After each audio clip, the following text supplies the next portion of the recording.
একটা বিশ্বকাপ, অসংখ্য সিনেমার মতো গল্প, শেষ মুহূর্তের গোল, অসম্ভব প্রত্যাবর্তন, তারকাদের গোলযুদ্ধ, চলমান ৪৮ দলের ২০২৬ ফিফা বিশ্বকাপের চেনা দৃশ্যগুলো এমনই। তাই ফুটবল প্রেমীদের মনে এখন শুধু একটাই প্রশ্ন দুলছে, এটাই কি ইতিহাসের সেরা বিশ্বকাপ? উত্তরটা চূড়ান্তভাবে দেওয়া এই মুহূর্তেই সম্ভব নয়, কেননা বিশ্বকাপের ট্রফি এখনও ওঠেনি যোগ্য টিমের হাতে। তবুও মাঠের গল্প বলছে ২০২৬ বিশ্বকাপ ইতিমধ্যেই ইতিহাসের পাতায় নিজের জায়গা করে নিয়েছে।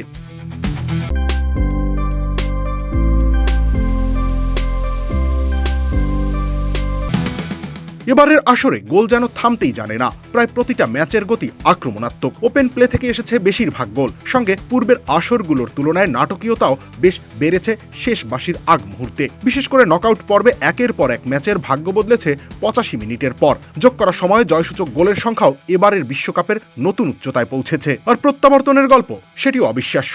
২ গোলে পিছিয়ে থেকেও শেষ ৩২-এ জিতেছে বেলজিয়াম। একই কীর্তি করেছে ডিফেন্ডিং চ্যাম্পিয়ন আর্জেন্টিনাও রাউন্ড অফ 16-এ মিশরের বিপক্ষে। ইংল্যান্ড আবার প্রায় ৪০ মিনিট ১০ জন নিয়ে লড়ে তুলে নিয়েছে স্মরণীয় জয়, যেন প্রতিটা ম্যাচ ভিন্ন ভিন্ন চিত্রনাট্য।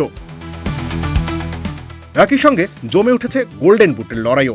৮ গোল নিয়ে সামনে আছেন লিওনেল মেসি ও কিলিয়ান এমবাপে, পেছনেই আর্লিং হালান্ড ৭ গোল। হ্যারি কেইনও আছেন ৬ গোল নিয়ে সেরাদের দৌড়ে। বিশ্বকাপের ইতিহাসে এই প্রথম একই আসরে ৩ ফুটবলার ৬ বা তার বেশি গোলের কীর্তি তুমুল উন্মাদনা যোগাচ্ছে।